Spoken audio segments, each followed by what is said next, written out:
سر اخیر میں جو ہے ہم یہ چاہیں گے کہ ہمارے الحسان میڈیا کے ناظرین کے لیے جو ہے آپ کا کوئی مشورہ، آپ کچھ کہنا چاہیں گے ان سے؟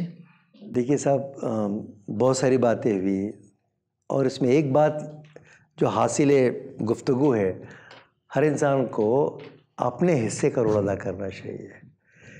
یہ جو بھی چیزیں ہیں، اختلاف ہے، وہ چھوڑ دیجئے. اس اندھیرے میں آپ اپنے حصے کا چراغ جلائیے. اور آج سب سے بڑا اس پہ جملے بازی بہت ہوتی ہے، پر وہ جملے جو آپ کو موٹیویٹ کرتے ہیں اس کو اپنے ذہن میں زیادہ رکھیے.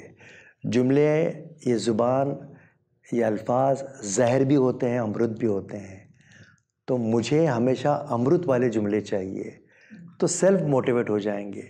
تو بہت ساری چیزیں ہمارے پاس وراثت میں ملی ہیں صاحب. ہم لکی ہیں کہ ہم بطور مسلم پیدا ہوئے ہیں.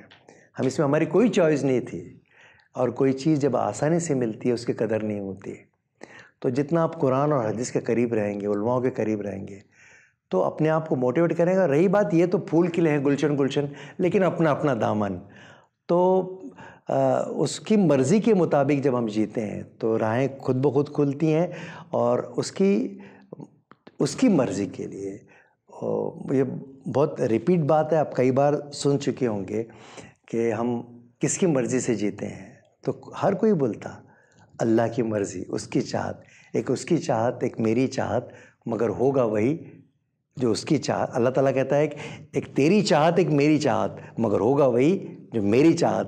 اگر تو سپرد کر دے اپنی اس میں جو میری چاہت ہے، تو میں تجھے وہ بھی دوں گا جو تیری چاہت ہے. اگر تو نے مخالفت کی اس کی جو میری چاہت ہے، تو میں تجھے تھکا دوں گا اس میں جس میں تیری چاہت ہے، مگر ہوگا وہی جو اللہ تعالیٰ کہتا ہے میری چاہت ہے. تو بس ایک کنسپٹ کوئی بھی لیجئے، کامن. کسی نے کیا خوب کہا ہے، نہ جانے کون سے لمحے میں ہم سب مٹی میں مل جائیں، چلو کچھ کام کر جائیں، کسی کے کام آ جائیں، کوئی رستہ سجا جائیں، کوئی بستہ تھما جائیں، کسی کی رہنمائی ہو اور کسی کا گھر بنا جائیں. اور یہی ایک سچے مومن کا کام ہوتا ہے.